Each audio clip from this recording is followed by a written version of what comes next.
Mesdames, Mesdemoiselles et Messieurs, merci de renouveler votre confiance à la télévision en Nos sur 24. Bienvenue au compte de ce journal.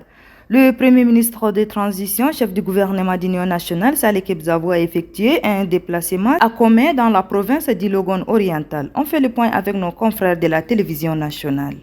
Pour le sol du Logon oriental. À sa descente, Saleh Kebzabou est accueilli par le gouverneur de la dite province, Ahmad Dari Bazin, avec à ses côtés les responsables militaires.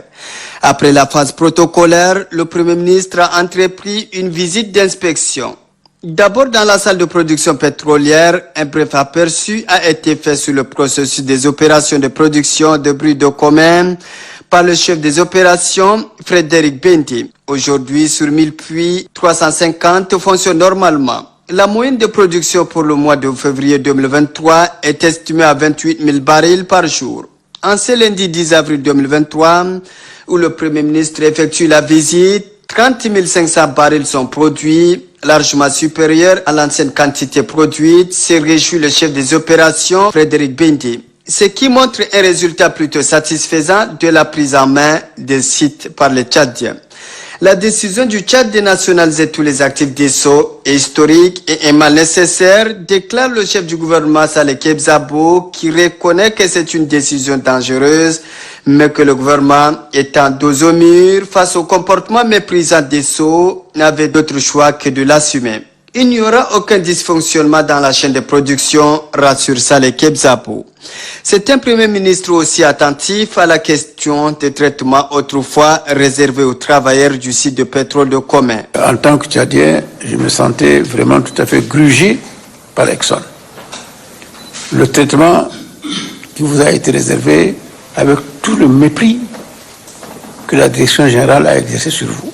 Vous avez tenu bon, j'ai suivi de bout en bout. Pas dans les détails, mais en contact avec vos syndicats, vos représentants. J'ai essayé d'apporter ce que je pouvais en termes justement de soutien moral. Mais j'étais peiné par le comportement de la directrice générale qui vous traitait pour moins que rien. Et dans cette transaction, vous étiez vraiment l'agneau du sacrifice, mais dont je pense qu'elle est légitime, qu'elle est légale, elle est tout à l'honneur de notre pays.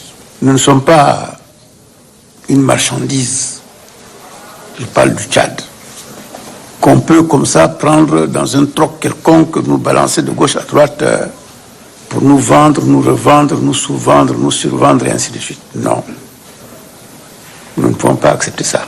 Le Premier ministre d'Union nationale, Saleh Kebzabou, sera ensuite dans la salle de contrôle qui reste le poumon dans la chaîne de production. Il a à chaque étape bénéficié des explications des techniciens. De là, il devrait assister à un acte jugé extrêmement grave posé par ExxonMobil sous un soleil accablant. Il s'agit de plusieurs puits abandonnés par cette filiale au péril de la population environnante et de l'environnement. Désagréablement surpris, Saleh Kebzabou exprime son indignation et parle d'un acte criminel de la part d'ExxonMobil. C'est encore la lutte environnementale qui prend le dessus. Et ça, je pense même que de la part d'Exxon, c'est criminel. C'est criminel parce qu'ils savent que dans les règles de l'art, telle disposition doivent être prises pour boucher les trous afin de limiter, non seulement limiter, d'annihiler toute possibilité de contact avec la nappe phréatique. De là, la délégation a pris la direction de Doba, où le chef du gouvernement est attendu pour une réunion de travail avec les autorités administratives, militaires, leaders des organisations de la société civile. Et puis, cérémonie de fin de formation en continu accompagnement à la formalisation administrative fiscale et à la mobilisation des fonds. C'est une initiative de l'Office national pour la promotion de l'emploi, ONAPE, en partenariat avec l'Agence nationale des investissements et des exportations ANI. La cérémonie a lieu ce 12 avril 2023 au centre de perfectionnement de l'ONAPE et a vu la présence du directeur général de l'ONAPE et du représentant du directeur général de l'Agence nationale des investissements et des exportations ANI. Suivez. Ils sont au total 100 jeunes à recevoir leurs attestations de fin de formation en continu accompagnement à la formalisation administrative fiscale et à la mobilisation des fonds. Organisée par l'Office national pour la promotion de l'emploi, ONAPE, en partenariat avec l'Agence nationale des investissements et des exportations, ANI. C'est 12 avril 2023 au centre de perfectionnement de l'ONAPE, tenu du 20 au 29 novembre 2022. La cérémonie a vu la présence du directeur général de l'Office national pour la promotion de l'emploi, ONAPE, et du représentant du directeur général de l'Agence nationale des investissements et des exportations, ANI, ainsi que plusieurs autres invités. Dans leur mot de circonstance, les apprenants, au nom de leurs représentants, ont adressé une motion spéciale au directeur général de l'ONAPE pour l'apport inconciliable et aux représentants du directeur général de l'Agence nationale des investissements et des exportations, ANI, pour la facilitation de création des entreprises, avant de remercier les formateurs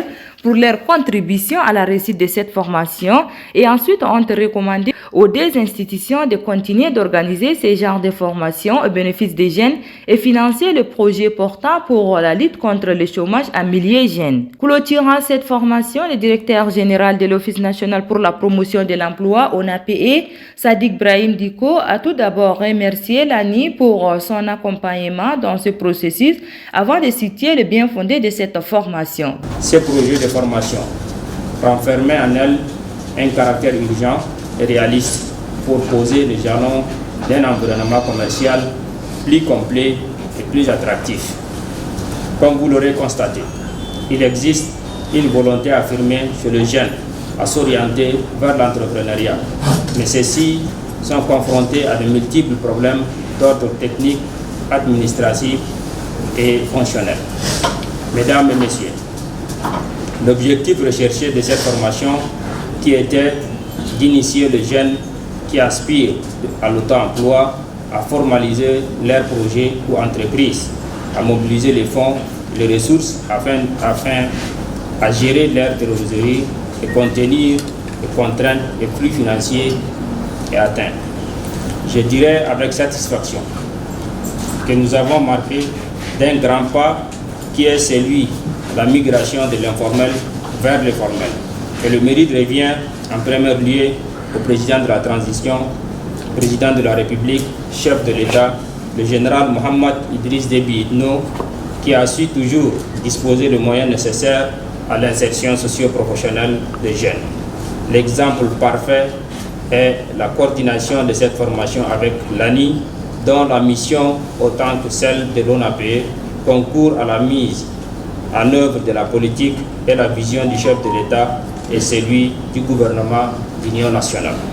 La remise des attestations par les apprenants aux représentants des deux institutions, à savoir l'Office national pour la promotion de l'emploi ONAPE et à l'Agence nationale des investissements et des exportations ANI, et la remise symbolique des attestations aux jeunes formés ont mis terme à cette cérémonie. Le Conseil économique et social de l'Union africaine a organisé ce 11 avril 2023 à l'hôtel Radisson Blu une cérémonie de lancement officiel de la caravane de sensibilisation sur la paix et la promotion de l'emploi. Reportage Omar Mohamed Ida. Le thème pérenniser la paix grâce à l'emploi, qui est la cérémonie du lancement officiel de la caravane de sensibilisation sur la paix et la promotion de l'emploi, a commencé. Présent à cette cérémonie, la représentante du ministre de la Jeunesse, des Sports, du Loisir et du Leadership entrepreneurial, le coordonnateur du Conseil économique, social, culturel de l'Union africaine, ainsi que des partenaires techniques et financiers et d'autres invités venus pour la circonstance. Dans son mot de bienvenue, le coordonnateur du Conseil économique, social et culturel de l'Union africaine, Hamza Ahmed Abras, a adressé ses vifs remerciements à son Excellence ministre en charge de la jeunesse et les organisateurs de cet événement.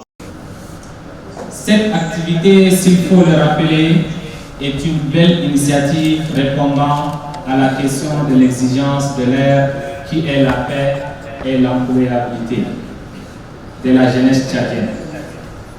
Vous êtes sans ignorer la promotion de la culture de la paix et de l'emploi des jeunes est une question très importante et urgente.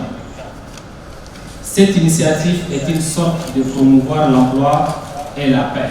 Prenant la parole, la représentante du ministre de la Jeunesse, des Sports, des Loisirs et du Leadership entrepreneurial Fatimé Boukara Kosei n'a pas oublié de souligner les efforts des partenaires techniques et financiers du ministère en charge de la jeunesse. Passant cet événement citoyen sous le thème de pérenniser la paix grâce à l'emploi.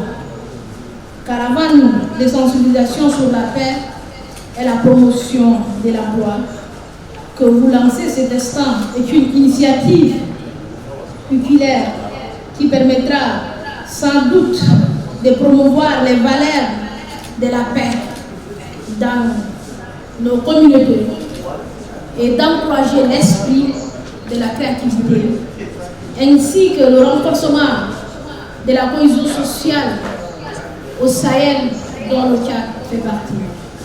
Chers jeunes, distingués invités, nous sommes aussi conscients que la recherche de l'emploi est un facteur très important dont le gouvernement ne cesse d'explorer des voies et moyens et de multiplier des réflexions et des actions pour la création de l'emploi pour cette jeunesse. Le ministère de la Jeunesse, par ma voix et au nom du ministre de la Jeunesse, remercie sincèrement ECOSOR pour la première édition de cette initiative salvatrice qui amène la jeunesse tchadienne à réfléchir sur cette question de la jeunesse et de la promotion de l'emploi.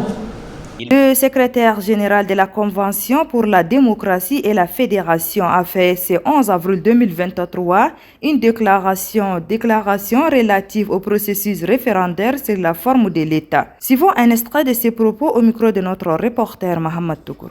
Le bloc fédéral attire l'attention de l'opinion nationale et internationale sur cet agissement qu'il considère comme une plaisanterie de mauvais goût et appelle fermement au respect strict des dispositions de l'article 7 de la charte de transition et de la seule résolution consensuelle du dialogue national inclusif relative à l'organisation du référendum sur la forme de l'État. Le référendum constitutionnel met en compétition d'une part les unitaristes et d'autre part les fédéralistes. Par conséquent, la composition de l'ensemble des structures qui l'organisent doit plutôt refléter ces deux tendances dans un esprit d'équilibre, d'inclusivité et de transparence. Il est hors de question que deux partis politiques, tous deux partisans de l'État unitaire, s'adonnent à ce combat d'intérêts qui n'est ni plus ni moins un enfumage politique. Ceci n'a absolument aucun sens et est au contraire au bon sens qui devrait guider l'action de tous les acteurs politiques dans cette phase aussi cruciale de notre pays. Et c'est la fin de cette édition. Merci de l'avoir suivi. Au revoir et à demain. Bon suite de programme sur la télévision en 24. Merci.